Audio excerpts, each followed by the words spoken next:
بسم الله الرحمن الرحيم ياسين والقرآن الحكيم إنك لمن المرسلين على صراط مستقيم تنزيل العزيز الرحيم لتنذر قوما ما أنذر آباؤهم فهم غافلون لقد حق القول على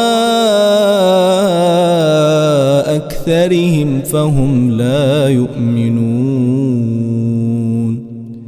إنا جعلنا في أعناقهم أغلالا فهي إلى الأذقان فهم مقمحون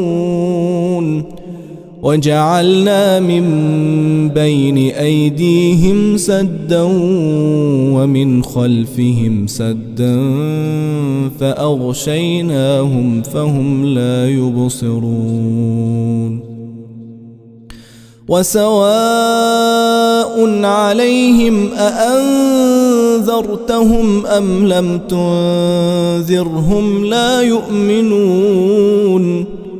إنما تنذر من اتبع الذكر وخشي الرحمن بالغيب فبشره بمغفرة وأجر كريم إنا نحن نحيي الموتى ونكتب ما قدموا وآثارهم وكل شيء أحصيناه في إمام مبين واضرب لهم مثلا أصحاب القرية إذ جاءها المرسلون إذ أرسلنا إليهم 2 فكذبوهما فعززنا بثالث فقالوا إنا إليكم مرسلون قالوا ما أنتم إلا بشر مثلنا وما أنزل الرحمن من شيء إن أنتم إلا تكذبون قالوا ربنا يعلم إنا إليكم لمرسلون وما علينا إلا البلاغ المبين قالوا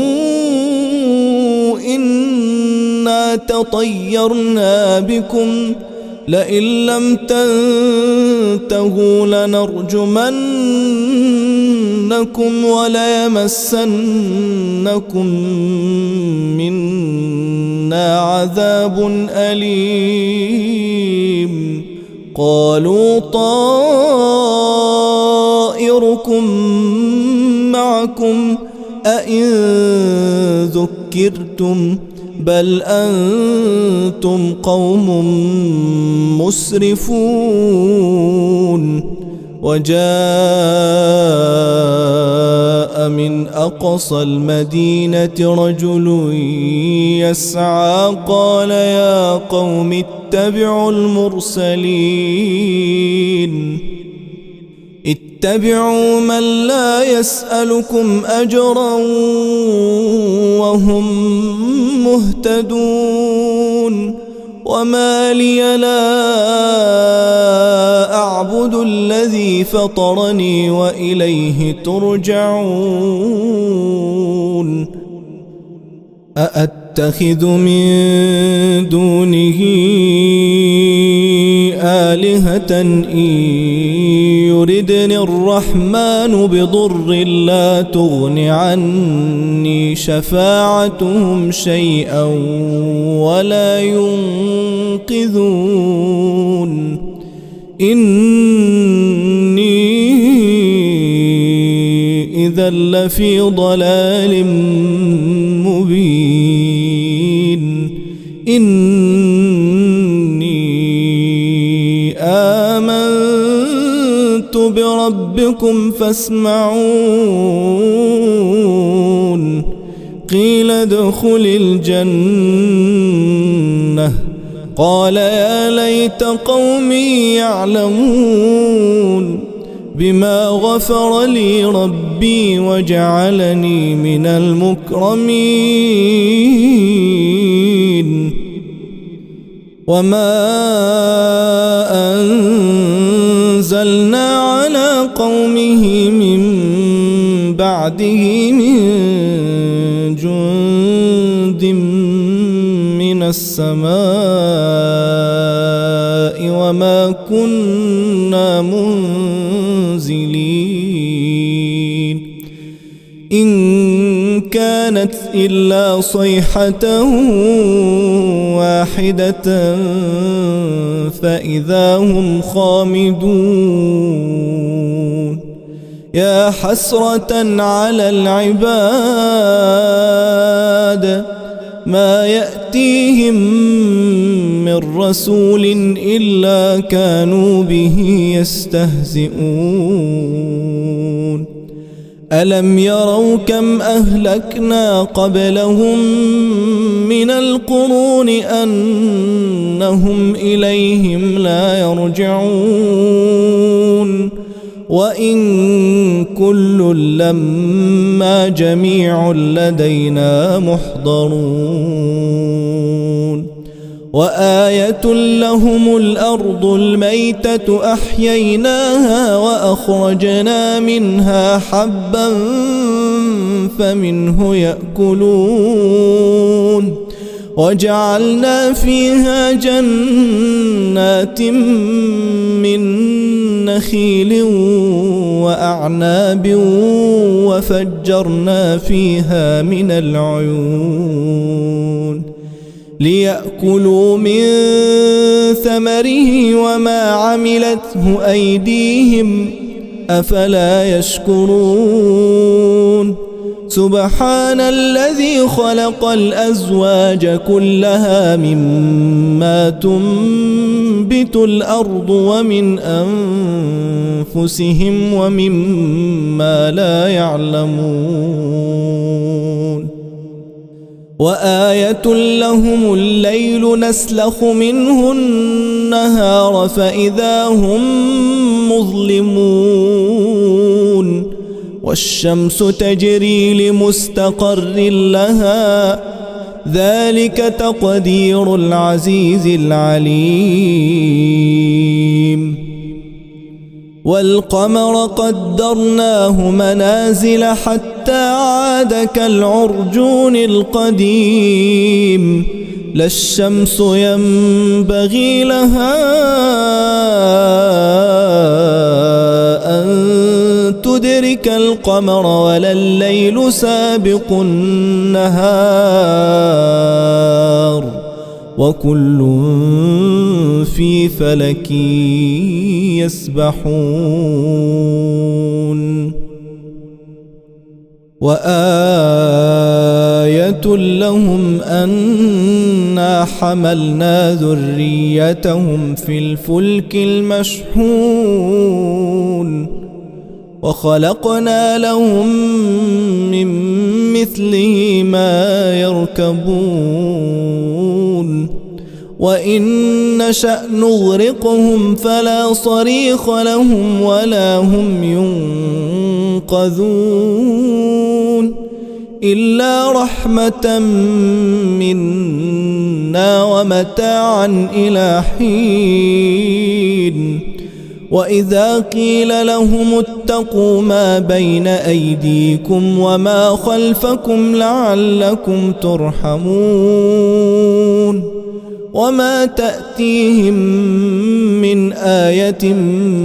من آيات ربهم إلا كانوا عنها معرضين وإذا قيل لهم أنفقوا مما رزقكم الله قال الذين كفروا للذين آمنوا أنطعم من لو يشاء الله أطعمه إن أنتم إلا في ضلال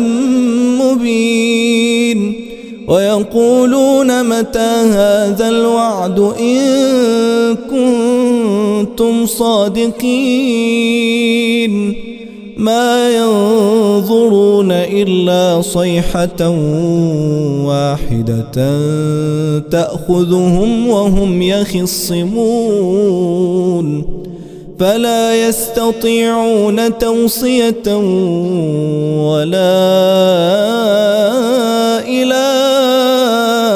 أهلهم يرجعون ونفخ في الصور فإذا هم من الأجداث إلى ربهم ينسلون قالوا يا ويلنا من بعثنا من مرقدنا هذا ما وعد الرحمن وصدق المرسلون إن كانت إلا صيحة واحدة فإذا هم جميع لدينا محضرون فاليوم لا تظلم نفس شيئا ولا تجزون إلا ما كنتم تعملون إن أصحاب الجنة اليوم في شغل فاكهون هم وأزواجهم في ظلال على الأرائك متكئون لهم فيها فاكهة ولهم ما يدعون سلام قولا من رب رحيم وامتازوا اليوم أيها المجرمون ألم أعهد إليكم يا بني آدم ألا تعبدوا الشيطان إنه لكم عدو مبين وأن اعبدوني هذا صراط مستقيم ولقد أضل منكم جبلا كثيرا أفلم تكونوا تعقلون هذه جهنم التي كنتم توعدون اصلوها اليوم بما كنتم تكفرون اليوم نختم على أفواههم وتكلمنا أيديهم وتشهد أرجلهم بما كانوا يكسبون ولو نشاء لطمسنا على أعينهم فاستبقوا الصراط فأنى يبصرون ولو نشاء لمسخناهم على مكانتهم فما استطاعوا مضيا ولا يرجعون ومن نعمره ننكسه في الخلق أفلا يعقلون وما علمناه الشعر وما ينبغي له إن هو إلا ذكر وقرآن مبين لينذر من كان حيا ويحق القول على الكافرين أولم يروا أنا خلقنا لهم مما عملت أيدينا أنعاما فهم لها مالكون وذللناها لهم فمنها ركوبهم ومنها يأكلون ولهم فيها منافع ومشارب أفلا يشكرون واتخذوا من دون الله آلهة لعلهم ينصرون لا يستطيعون نصرهم وهم لهم جند محضرون فلا يحزنك قولهم إنا نعلم ما يسرون وما يعلنون أولم ير الإنسان أنا خلقناه من نطفة فإذا هو خصيم مبين وضرب لنا مثلا ونسي خلقه قال من يحيي العظام وهي رميم قل يحييها الذي أنشأها أول مرة وهو بكل خلق عليم الذي جعل لكم من الشجر الأخضر نارا فإذا أنتم منه توقدون أوليس الذي خلق السماوات والأرض بقادر على أن يخلق مثلهم بلى وهو الخلاق العليم إنما أمره إذا أراد شيئا أن يقول له كن فيكون فسبحان الذي بيده ملكوت كل شيء وإليه ترجعون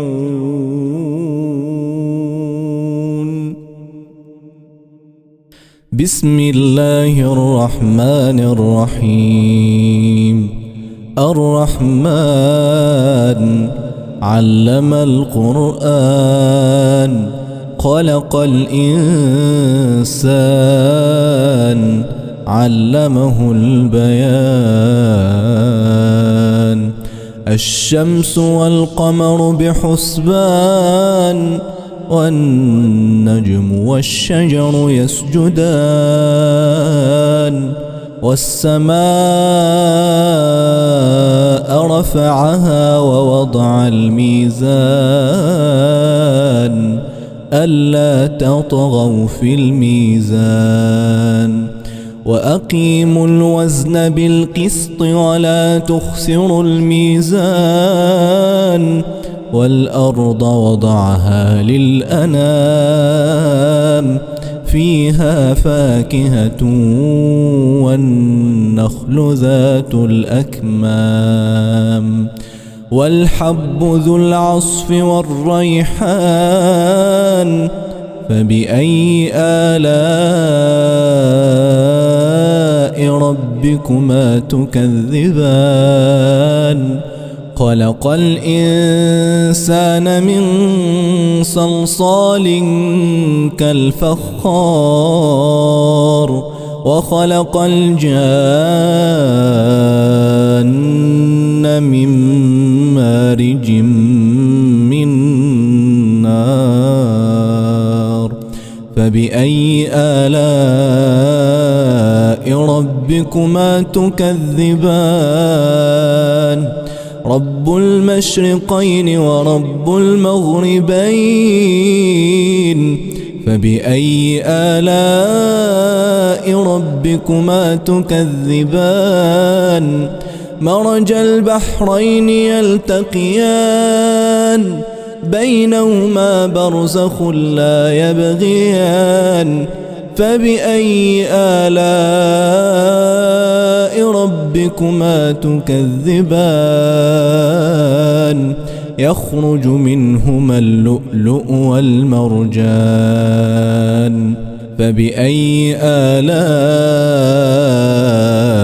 ربكما تكذبان وله الجوار المنشآت في البحر كالأعلام فبأي آلاء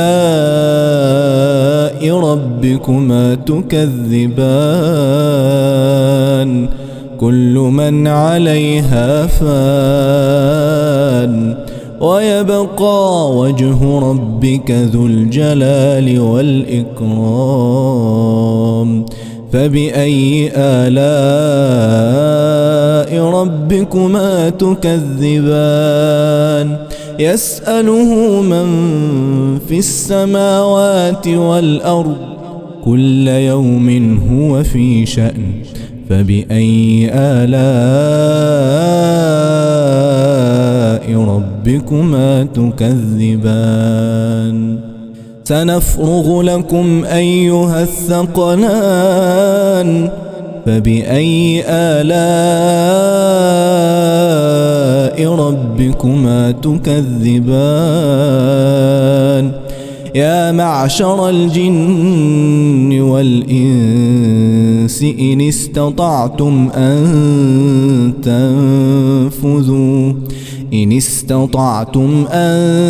تنفذوا من أقطار السماوات والأرض فانفذوا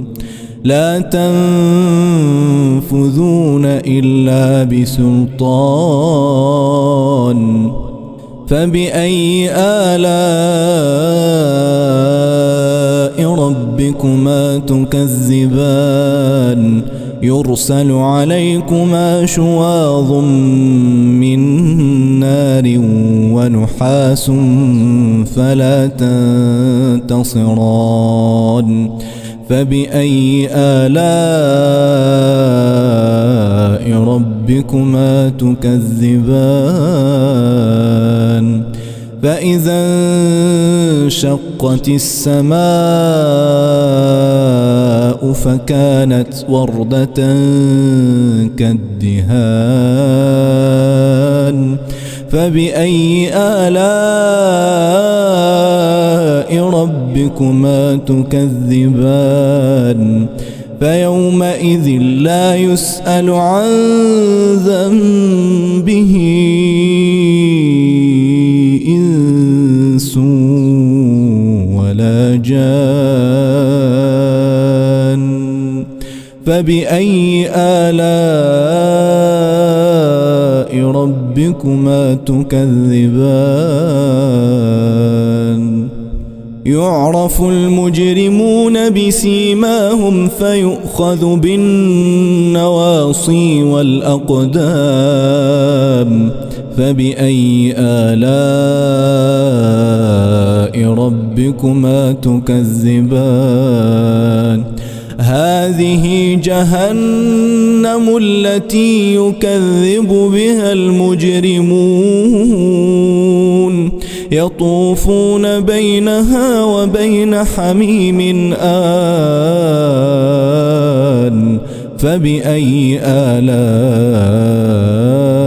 ربكما تكذبان ولمن خاف مقام ربه جنتان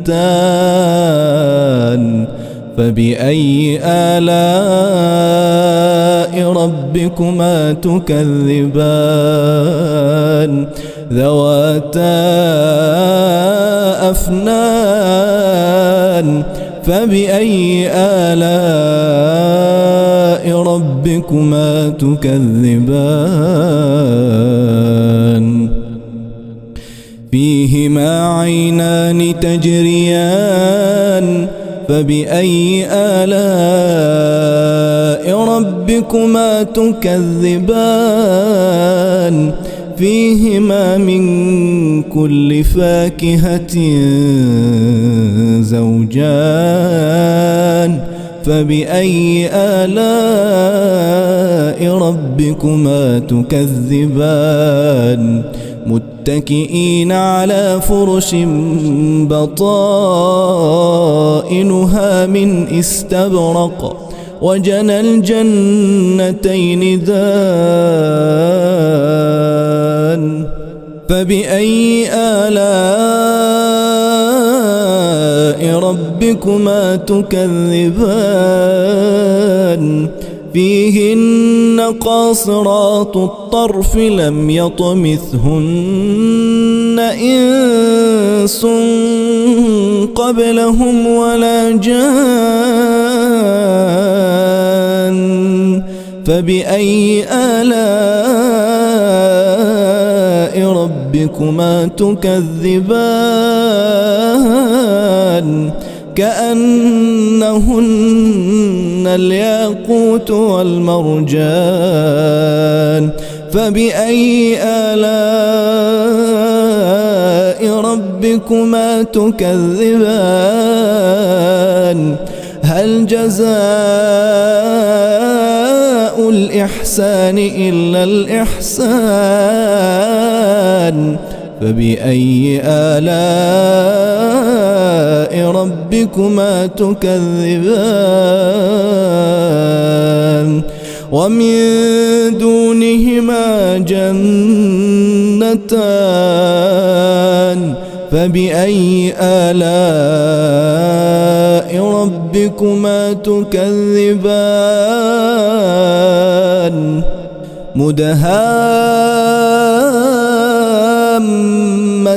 مدهامتان فبأي آلاء ربكما تكذبان فيهما عينان نضاختان فبأي آلاء ربكما تكذبان